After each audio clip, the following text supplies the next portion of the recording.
안녕하세요. 복음과 정체성 강의 시리즈 두 번째 시간입니다.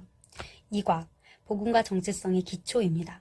강의를 시작하기에 앞서 사도 바울의 고백으로 우리의 자신을 먼저 정돈하기 원합니다.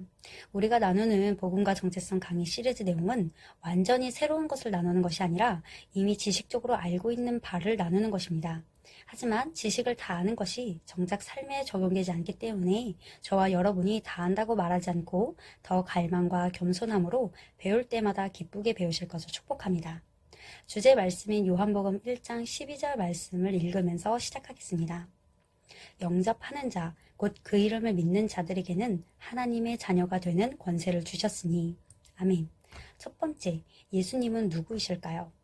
마태복음 16장 15절에서 16절 말씀을 읽겠습니다.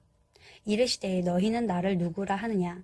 시몬 베드레가 대답하여 이르되 주는 그리스도시요 살아계신 하나님의 아들이시니이다. 아멘.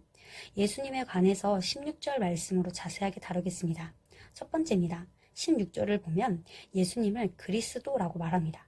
그리스도란 구원자라는 뜻인데요. 예수님은 우리의 구원자이십니다.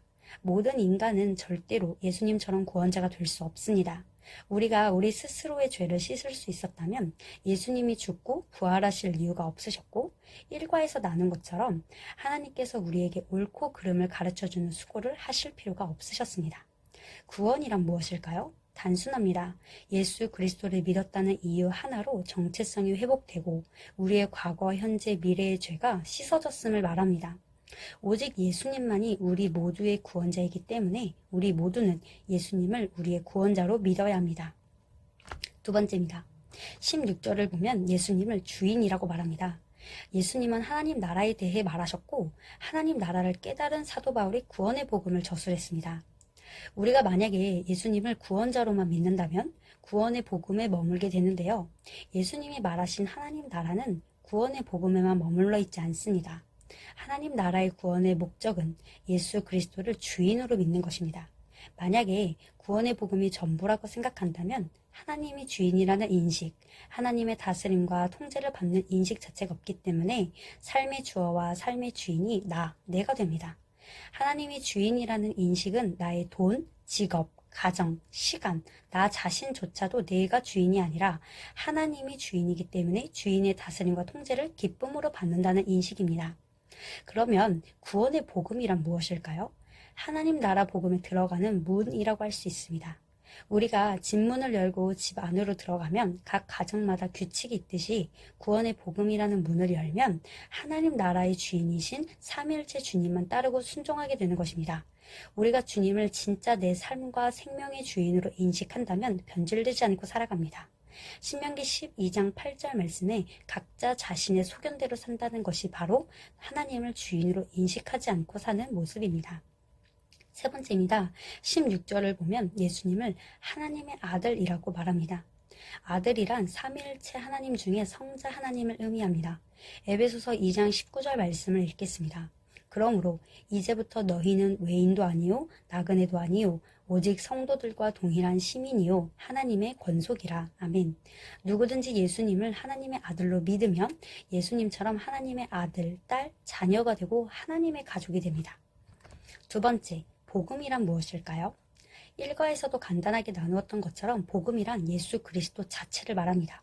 창세기 3장 6절에서 7절 말씀을 읽겠습니다. 여자가 그 나무를 본즉 먹음직도 하고 보암직도 하고 지혜롭게 할 만큼 탐스럽기도 한 나무인지라. 여자가 그 나무 열매를 따먹고 자기와 함께 있는 남편에게도 주매 그도 먹은지라. 이에 그들의 눈이 밝아져 자기들이 벗은 줄을 알고 무화과나무 잎을 엮어 치마로 삼았더라. 7절에서 그들의 눈이 밝아졌다는 것은 죄가 뭐지? 먹는 건가? 하는 자들이 죄가 무엇인지 알게 되는 모습입니다.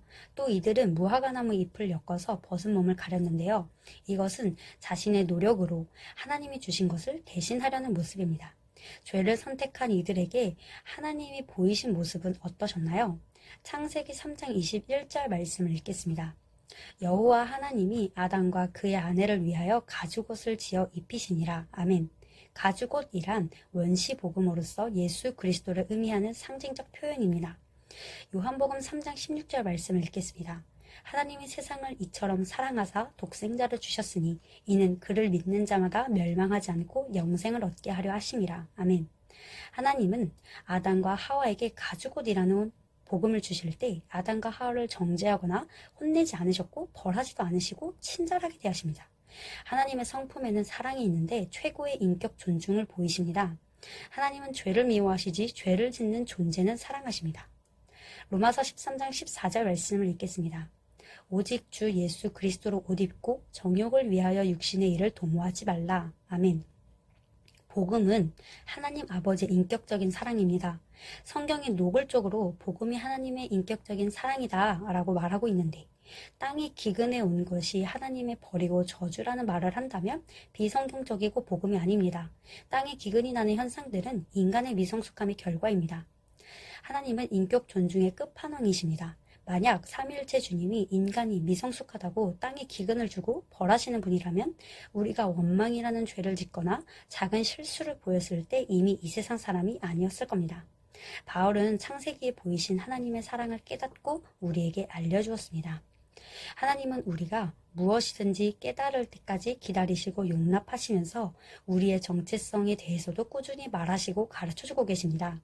하나님의 우리에게 주신 복음은 인격적인 삼위일체 주님의 사랑입니다. 이과를 마무리하며 성경이 말하는 사역자란 헬라어 원어로 레이툴고스라고 하는데요. 하나님을 경배하는 자, 예배자를 말하기 때문에 복음으로 인해 정체성이 회복된 우리 모두가 사역자입니다. 우리 삶의 우선순위가 바뀌고 복음으로 인해 정체성이 먼저 회복되고 온전히 누리실 때 진정한 승리와 사역이 가능합니다. 저의 영상은 간략한 설명이기 때문에 더 자세하게 다루고 싶으시다면 이미 올라와진 목사님의 영상이나 복음과 정체성 세미나를 신청하시길 권면합니다. 3과 때 뵙겠습니다.